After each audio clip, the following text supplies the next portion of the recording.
penjelasannya sangat komprehensif oleh Pak Hari. Mungkin izin saya melengkapi Pak Hari untuk pengukuran geometri ini, mungkin izin next ya Pak, slide selanjutnya. Nah, untuk pengukuran geometri ini tujuannya adalah mengukur perubahan geometrik elemen jembatan struktur seperti chamber, pier head, pile cap, dan vertikalitas pier akibat adanya beban statis. Yaitu beban statis, mungkin yang dimaksud beban statis ini maksudnya berat struktur, kemudian juga dan beban dinamis seperti kendaraan. Kemudian kita tahu negara kita negara yang banyak gempa ya, beban gempa termasuk juga beban angin. Baik posisi horizontal yaitu koordinat X, Y dan vertikalnya ke koordinat Z ya. Nah, kalau misalnya kita lihat nih alatnya sebenarnya menggunakan robotic total station. Kalau misalnya teman-teman di proyek nih yang belum jadi ya proyek jalan tolnya, itu biasanya ada surveyor yang bawa alat theodolit atau total station sama bawa tiang.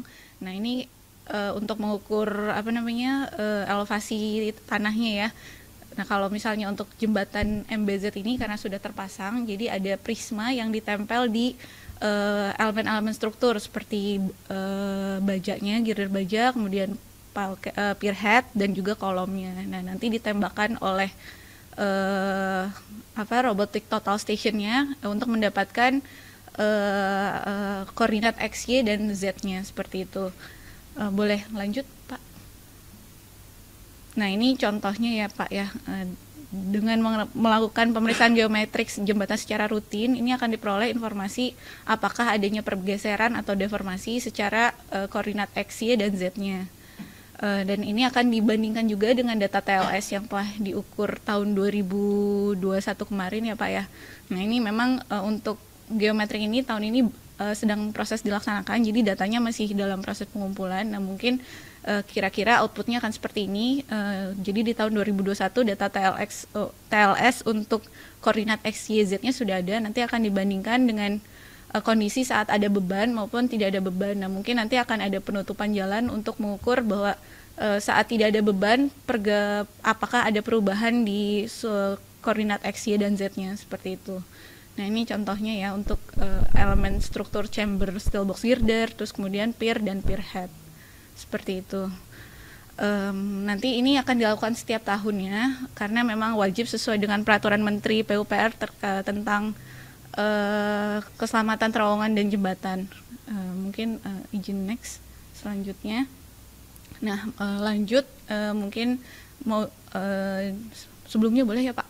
Nah, tentang Structural Health Monitoring System SHMS. Ini ada quotes juga nih, see what the others don't see. Jadi memang kalau untuk 3 treatment sebelumnya itu memang secara visual ya. Nah, kalau ini SHMS, kalau saya analogikan ini kalau orang sakit atau enggak, maksudnya medical check up gitu ya, selain diagnosa secara visual, ini juga dilihat dari dalam strukturnya itu sendiri. Nah, itu memang harus menggunakan alat yang canggih seperti Pak Hari sampaikan di awal, seperti itu.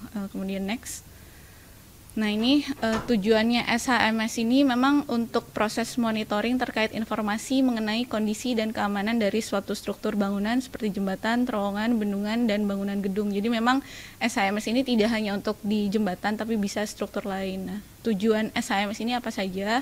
Pertama, memang mengevaluasi kinerja dan kapasitas kekuatan struktur. Kemudian dapat juga dari hasil evaluasi tersebut kita bisa prediksi juga untuk masa layan atau sisa umur rencana, kemudian untuk mendeteksi kekurangan atau kegagalan pada komponen penting struktur, kemudian juga menyediakan data pelengkap untuk inspeksi visual yang sudah dilakukan, seperti itu. Nah, memang ini ada beberapa tahapan yang harus kita lalui. Pertama, yaitu perencanaan untuk menentukan lokasi-lokasi pemasangan sensornya, kemudian jenis sensornya apa saja itu harus kita lalui, kemudian mock up atau trial, kemudian technical dan performance spesifikasi report.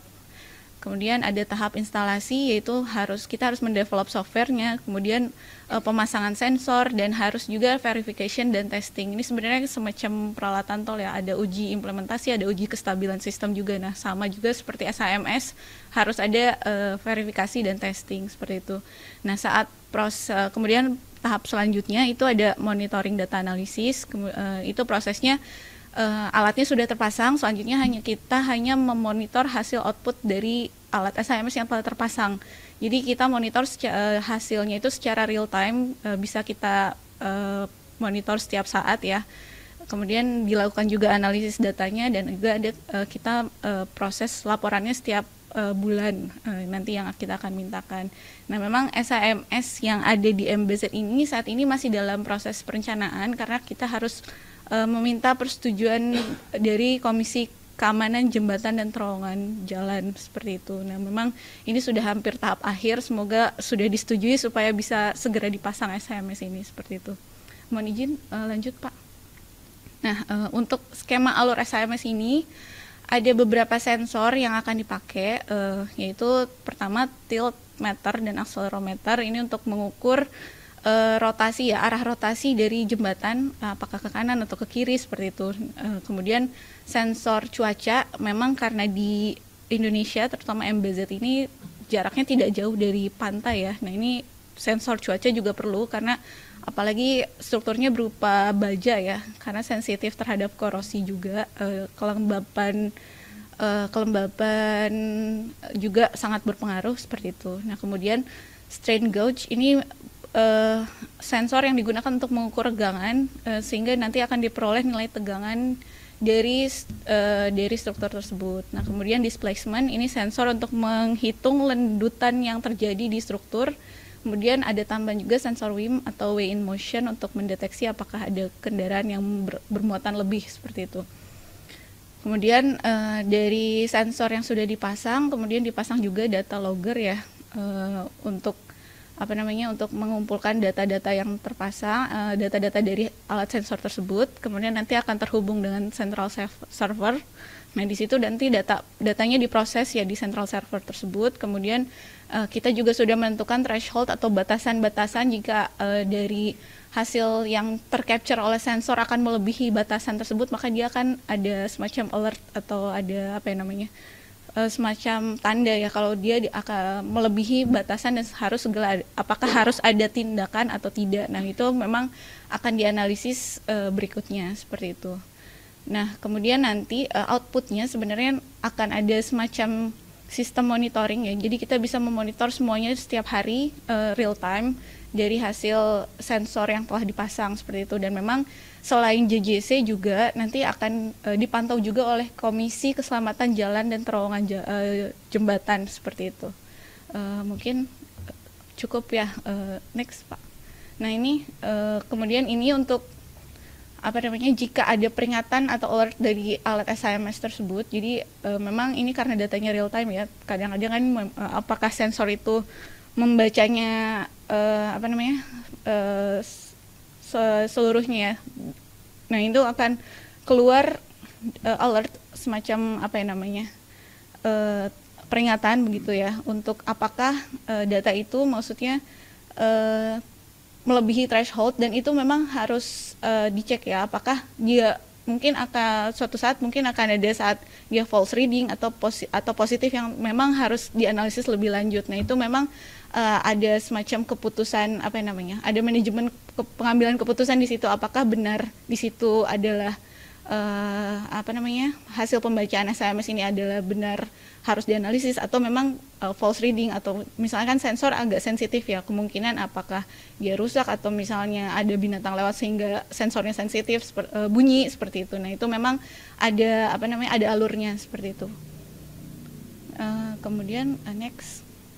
Nah, ini titik-titik pemantauannya dari tadi ada ratusan pilar yang ada di JTC, ini sudah dioptimasi. Untuk struktur atas itu ada 15 titik, kemudian untuk struktur bawah yang dipantau itu ada 3 titik. Nah, ini memang kenapa dipilih 15 titik karena sesuai dengan tipikal jenis strukturnya ya. Misalnya tadi ada long span, beberapa long span semuanya kita pantau, kemudian ada tipe-tipe yang precast, kemudian ada unbalance juga. Kemudian ada yang waktu dulu dipakai metode sosro bahu, kemudian ada precast segmental, ada juga portal baja, pierhead cantilever. Seperti itu semuanya dioptimasi sesuai dengan apa supaya bisa mewakili semuanya. Jadi tidak semuanya, tapi dipilih titik-titik yang serupa supaya secara biaya juga tidak membengkak gitu karena alat SMS ini lumayan mahal. Seperti itu. Dan ada juga 3 struktur bawah ya untuk memantau pondasinya. Next, Pak. Ya, mungkin terima kasih penjelasan. Sekian penjelasan dari saya. Terima kasih. Mungkin sedikit menutup sebelum kita